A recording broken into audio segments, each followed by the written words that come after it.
Sakanuki. This is a type of an arm whip that's going to go in to break the arm, particularly shattering the elbow and the wrist. It's a little bit like Gyakute Gaeshi and Nidan Gaeshi, and I recommend watching those videos first.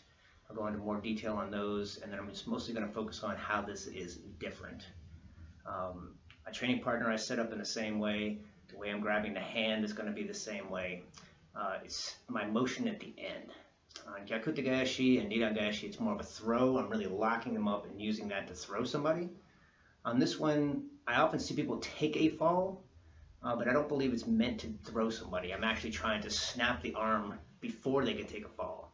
A little bit like Katate Tori on the chest push on the Yuara. Often when I go in and I lock that wrist, people will take a fall because of the pressure in the wrist. They're trying to relieve that. But if I'm really doing it, I'm doing it too fast. The wrist is breaking before they can fall. It will certainly affect their balance. But the same thing with Sakanuki. They're taking a fall to try to relieve the pressure on the elbow and the wrist.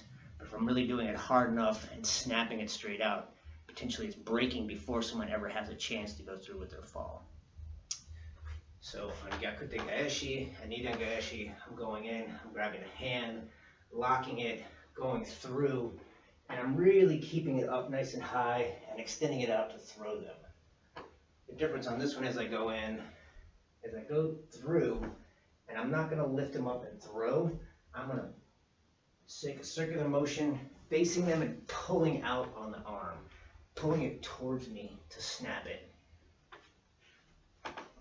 On Gyakute Gaeshi and Nidan Gaeshi, I said you could add a sort of gratuitous elbow strike into the body. On this one, it's part of the technique. I am going in as I grab the hand. See, the thumb side is up, pinky side's down. I'm grabbing across the back of the hand, grabbing the meat from the pinky, back of my thumb's on the back of their thumb, twisting in an outward motion. As I start to lock that wrist and step through, I strike into the solar plexus or floating ribs with my elbow, locking that wrist and bringing them up just like I did before so I can step through.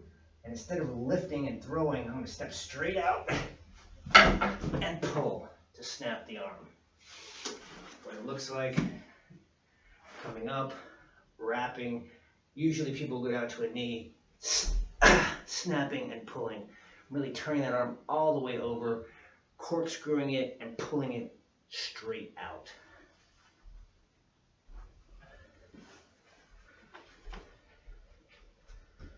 Again from the other side, grabbing that hand at the pinky, thumb on the back of their thumb, twisting outwards to lift, coming underneath and stepping out and pulling.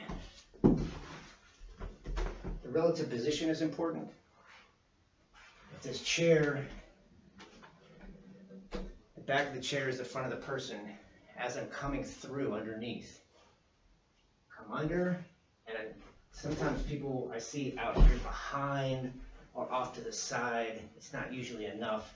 I want to come all the way around to the front so I'm almost facing them at about a 45-degree angle as I pull. That's also going to help prevent them from flipping over as much and really force the shoulder down to allow you to snap the wrist and the elbow. Again, the back of the chair is facing me, grabbing the wrist, coming through underneath, even with them, and as I turn, I'm going to take another quarter turn back out to the front as I snap and pull. Good luck practicing Sakanuki at home.